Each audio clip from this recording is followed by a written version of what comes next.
মাদক ব্যবসা বা মাদকের সাথে সংশ্লিষ্টতা যাদেরই থাকবে, সে যে দলেরই হোক, যে অর্গানাইজেশনেরই হোক, তার ক্ষেত্রে আমাদের কোনো ছাড় নেই। যেমন আমার লাশমাথা কালাবাগান, এখানেও মাদকের কারখানা। ইয়াবা গুটি ব্যবসা কে করে? এইভাবে পোটা হাতে তুলে যায়। তুই 200, তুই 500, তুই 100, তুই 300 বেচ, না বেচলে ওই পোলার পুলিশ হাতে তুলে দেয়। চট্টগ্রাম মহানগরীর বিভিন্ন এলাকায় অবাধে চলছে মাদকের রমরমা ব্যবসা। এর ফলে তরুণ থেকে শুরু করে বৃদ্ধ সব বয়সী মানুষই মাদকের করাল গ্রাসে জড়িয়ে পড়ছে।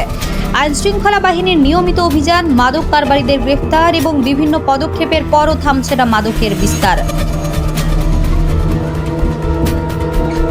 দিছে ওই ক্যামেরাটা আমরা যদি গাড়েন, এখানের ভিতরে 9 জন থেকে 10 জনই আছে অবৈধ ব্যবসায়ী, এইগুলো লিডার। মহিলা যেটা বক্তব্য দিচ্ছে তার ঘরেই বাবা রাখে। মাদক এমন বেড়ে গেছে, এখন স্কুলের বাচ্চারা আমাদের ছেলে মেয়েরও স্কুলে যাইতে পারতেছে না, এমনভাবে অল্লি গল্লি। যেমন আমার লাশমাথা কালাবাগান, এখানেও মাদকের কারখানা। এখানে দীর্ঘদিন ধরে মাদক ব্যবসা চলে আসছে। মাদকের বিরুদ্ধে যে রুখবে তাকে তারা প্রতিরোধ করার জন্য কিরি ঢাল যেখানে যেটা ব্যবহার করে সেই ব্যবহার করবে। যদি বাংলাদেশে একটা মানুষ মার্ডার করতে পারে গোপনে, ওই মার্ডারে সিআইডি অথবা আপনার সরকারি কর্মকর্তার মাধ্যমে তাকে তদন্ত করে বার করে কে মার্ডার করছে, তাহলে ইয়াবা গুটি ব্যবসা কে করে? এইভাবে পোটা হাতে তুলে যায়। তুই 200, তুই 500, তুই 100, তুই 300 বেচ, না বেচলে ওই পোলার পুলিশ হাতে তুলে দেয়। যারা বিক্রি করে তারা আবার বড় বড় কথা বলে, তারা তাদের ঘাড় জোর সাথে এটা শেল্টার কেনা দিচ্ছে। এই জন্য কি আমরা এই দেশে 17 বছর কষ্ট করে বিএনপিকে ভোট দিয়েছি। চট্টগ্রামে মাদকের বিস্তার রোধে কঠোর অবস্থানের কথা জানিয়ে সিএমপি কমিশনার হাসান মোহাম্মদ শওকত আলী বলেন, মাদকের বিরুদ্ধে প্রশাসন জিরো টলারেন্স নীতি গ্রহণ করেছে। পুলিশি পোশাকের পাশাপাশি সাদা পোশাকেও সদস্যরা মাঠে কাজ করছেন। চট্টগ্রামকে কোনোভাবেই মাদকের রুট হিসেবে ব্যবহার করতে দেওয়া হবে না। এই যে মাদক থেকে সাধারণ মানুষকে কিভাবে নিরাপদ দিবেন আপনার পরামর্শ? আমরা মাদকের বিরুদ্ধে, আমরা কিন্তু শুরুতেই বলেছিলাম যে মাদকের বিরুদ্ধে আমাদের অবস্থান হলো আমরা জিরো টলারেন্স নীতিতে আগাচ্ছি এবং জিরো টলারেন্স নীতিতেই আছি।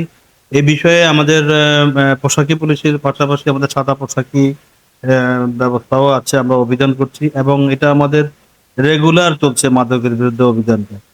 তো এই ক্ষেত্রে আমরা যেটা আরেকটা বিষয় অ্যাড করতে চাই, সেটা হলো যে মাদক আসলে এটা যারা যে মাদক সেবন করে সে আসলে অপরাধী না, সে হলো অসুস্থ। এটা এক ধরনের অসুস্থতা। তো মাদক প্রতিরোধের জন্য যেটা সবচেয়ে বেশি বড় প্রয়োজন ছিল সামাজিক সচেতনতা, এইটা একটা বিষয় অবশ্যই আছে। এবং সামাজিক প্রতিরোধের সবচেয়ে বড় ক্ষেত্রটা হলো পরিবার। আমরা আশা করবো যে নগরবাসী যারা আছেন তারা তাদের ছেলে মেয়েরা বা তাদের লোকজন কোথায় যাচ্ছে, তার সঙ্গে মিশছে, কোন জায়গায় তারা মেলামেশা করতে, কথা বলছে, তার সাথে তার উঠা বসা, এগুলো যেন তারা খেয়াল করেন। আর পুলিশের পক্ষ থেকে যেটা আমরা একটু আগেও বললাম, আমাদের টলারেন্স জিরো। আমরা চট্টগ্রামে মাদকের উৎপাদন হয় না, চট্টগ্রামকে মাদকের রুট হিসেবে ব্যবহারের একটা প্রচেষ্টা অনেকদিন থেকেই আছে। তো আমরা চট্টগ্রাম মেট্রোপলিটন পুলিশ যেটা বলতে চাই, চট্টগ্রামকে আমরা কোনোভাবেই মাদকের রুট হিসেবে ব্যবহৃত হতে দেব না। এবং যেটি আপনি বলেছেন যে সমস্ত জায়গাতেই আমাদের অভিযান চলছে এবং এটা একটা নিয়মিত প্রক্রিয়া এবং মাদক উদ্ধারও হচ্ছে। যারা মাদকের সাথে সংশ্লিষ্ট তাদেরকেও আমরা গ্রেফতার করছি। যে এটি একটি চলমান প্রক্রিয়া এবং এই ব্যাপারে চট্টগ্রাম মেট্রোপলিটন পুলিশ বদ্ধপরিকর চট্টগ্রামকে মাদক মুক্ত করার। পুলিশ সদস্য ও রাজনৈতিক ব্যক্তিদের মাদক সংশ্লিষ্টতার বিষয়ে পুলিশ কমিশনার বলেন, মাদক ব্যবসা বা পাচারের সঙ্গে জড়িত কোনো পুলিশ সদস্য কিংবা রাজনৈতিক পরিচয়ধারী ব্যক্তিকেও কোনো ধরনের ছাড় দেওয়া হবে না। আইনের আওতায় এনে সবার বিরুদ্ধে সমানভাবে ব্যবস্থা নেওয়া হবে। এই ক্ষেত্রে আপনার যে কিছু থানার এসআই রয়েছে এবং আপনার থানার অফিসার ইনচার্জ রয়েছে এবং পাড়ার ওয়ার্ড ভিত্তিক যে বিএনপি নেতা বা দলীয় নেতা কর্মী রয়েছে, তাদের হাত ধরে মাদক বিক্রি হচ্ছে এবং মাসে মাসে তাদেরকে একটা অ্যামাউন্ট দিচ্ছে, সেটা নিয়ে আপনি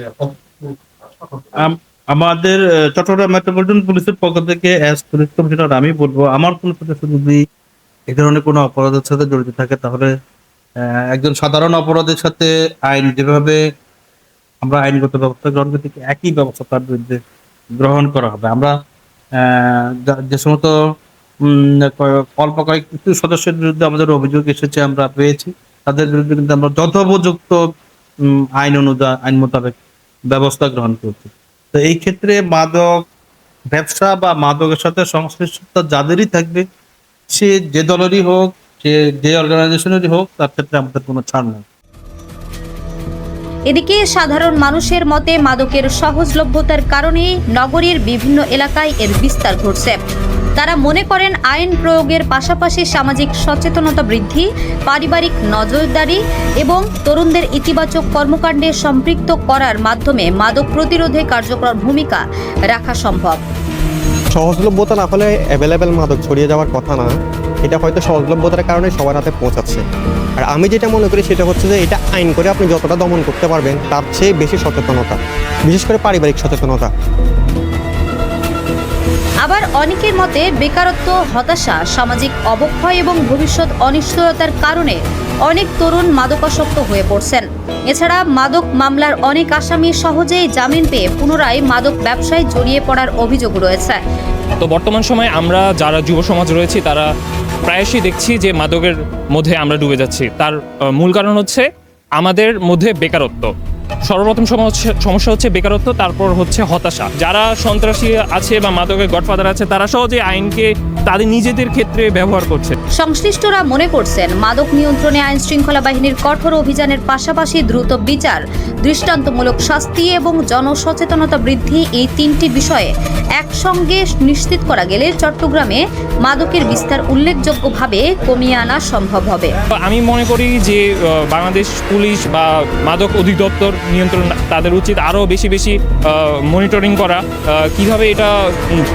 কিভাবে এই সকল মাদক দ্রব্যকে সমাজ থেকে উৎখাত করা যায়। HM Expert B500 CWR স্বাধীনতার সুবর্ণ জয়ন্তীতে নতুন বাংলাদেশ গড়ার প্রত্যয়। HM Steel